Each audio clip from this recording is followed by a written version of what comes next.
The Colour Purple. In The Colour Purple, Spielberg masterfully built a quiet situation into an emotional hurricane. It's a simple and methodical build like the scene in Jaws we watched in class. It shows us Celia, a young black girl whose abusive husband has asked her for a shave. He's been cruel to Celia throughout the whole film, and now he's in a vulnerable position. You cut me, and I'll kill you.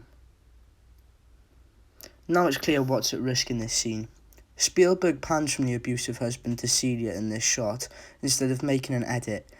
This establishes the distance of Mr. and Celia, and keeps the tension rising. A cut would break the momentum and make the viewer think the film is tricking us in some way. Spielberg follows Celia's hand and the knife, where he photographs the knife not as a shaving knife but as a deadly weapon. The close-ups with the blade combined with the sound of the blade scraping along his face show us how easy it would be to cut him. He then shows us Celia's frightened eyes and the sweat on her eyebrows. Spielberg then has a bunch of cutaways that sustain the tension by stretching the time this intense shave is taking. One of these is the kid's play shaving. This adds a humorous dimension.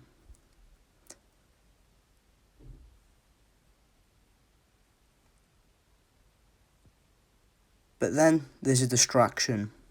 There's a mailman. This brings new dimension, knowing that Celia is excited about possibly getting a letter from her sister and letting her hand slip. The Deer Hunter by Michael Cimino is a 3-hour movie with 3 main movements. It's a change from a wedding to a funeral. It's the story of a group of friends. It is the account of how the Vietnam War reached many lives and permanently altered them horribly. It's not an anti-war movie, it's not a pro-war movie. It's one of the most emotionally damaging war movies ever made. Released back in 1978, The Deer Hunter features a harrowing scene in which their Vietnamese captors force the main characters, American POWs played by Robert De Niro, John Savage and Christopher Walken, to play a Russian roulette betting their lives. That the single bullet in the gun they shoot at their own heads is not in the chamber. First of all, realise that in nearly every scene there is either barbed wire or a Viet Cong's weapon in frame. This is effective in showing us that they are trapped both physically and mentally, and there is no chance of escaping. Michael Cimino does a lot to dehumanise the Vietnamese. For example, none of what they say is subtitles, which makes it hard to understand and relate to them. In addition to this, they are often shot in low visibility, making it hard to distinguish one from another. This helps us further connect with the protagonist. This accompanied by the pure hatred we can see in Robert De Niro's character. Here the scenes keep going back and forth to the river, which is a sign of freedom. But this river is also covered in barbed wire and traps. Here De Niro requests 3 bullets in the gun. This is key to the scene. We do 3, huh? 1, 2, 3, 3. Yep. Yep.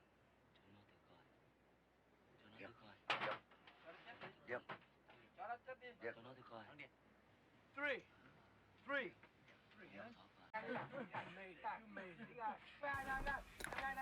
The loud shouting and laughing gives the scene an almost animalistic nature and makes the Vietnamese seem almost psychotic, and generally gives off the sense that anything could go wrong at any point. In terms of cinematic tools that are used, nothing is very complex.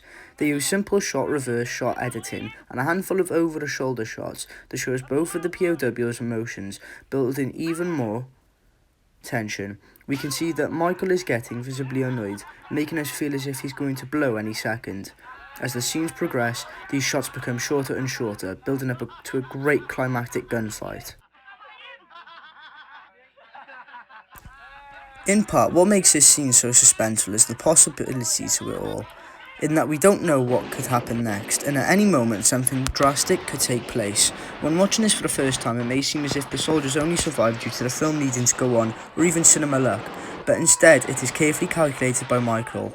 We see him watching the Viet Cong soldiers place the 3 bullets in the chamber, and as we'll soon come to learn, all 3 bullets are next to each other. Michael knows this and uses it to his advantage. As we saw earlier in the film, Michael is precise and plans things out, isn't opposed to taking risks. Inglourious Basterds is a film written and directed by Quentin Tarantino. The film is set during World War II, where a group of American soldiers are sent into Europe to kill Nazis. They've become so good at this that the Germans refer to them as the Bastards. One of the most suspenseful scenes is when the bastards must go to a tavern to meet the German film star contact Bridget von Hammersmark, Diane Kruger.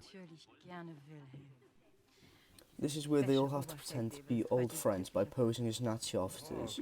To the great disappointment of the bastards, not only do they find Bridget in the dangerously crowded pub, they find the basement bar overflowing with intoxicated celebrating Nazis, one of whom falls in love with the film star and frequently visits the table. Danke, Obersturmführer. Den kleinen Maximilian nur das Beste. Danke. When we watch the actual Nazis begin to doubt the roots of the strange accent of the British Archie Hickok's Michael Fassbender, the tension in the party runs heavy, and knowing how close the bastards are to danger and being caught, we hold our breath. The music itself tells the audience when to feel the tension is rising. At first, the music works throughout the scene environmentally and emotionally, but then works to find a still-to-be-seen actor, the Gestapo Maj. By keeping Gestapo Maj Hallström in the shadows, he is portrayed already as a dark character. The low visibility shows he may be dangerous.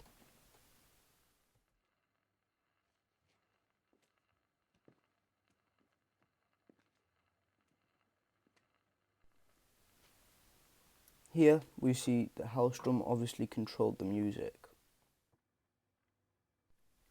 We now also realise that Hallström has certainly listened to the bastards' conversation the whole time, and now we use the absence of the same music as Hallström deliberately takes the needle from the record player to prove to the bastards and the audience that he now runs the scene, and that the bastards are now in his hands.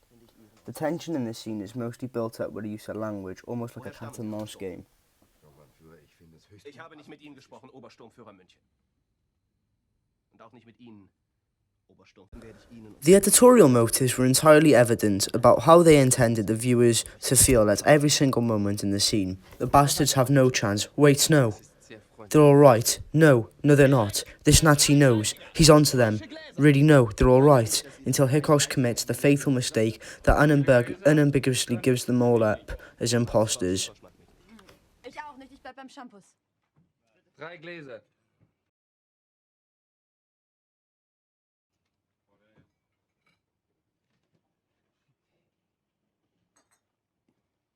This back and forth over the shoulder really shows the tension between the two.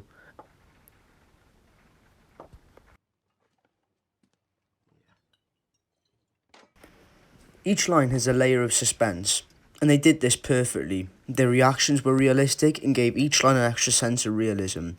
Every second they paused this sentence, it gave us, the audience, a chance to wonder whether they were caught, whether Hallström knew. Hallström sudden pauses and long breaks of silence, almost as if he was hinting to the bastards that he knew, made the tension shoot through the roof. In contrast to the tension-filled back-and-forth conversation, there's a climactic shootout, and it bursts out of nowhere in the craziest, loudest, and most shocking way imaginable. Ich muss sagen, ich habe genug von dem Affentheater. Haben Sie das gehört? Das ist das Geräusch meiner Walter. Means, Captain.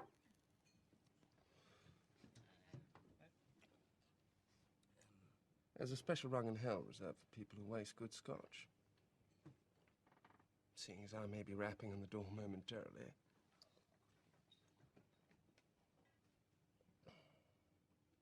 I must say. But even then they return to the human element, when Hickok gets a tear in his eye, as he comes to realisation that he will no longer live. This is also a great example of character development. It would appear there's only one thing left for you to do. And what would that be? Stiglitz. Say auf Wiedersehen to your Nazi boss.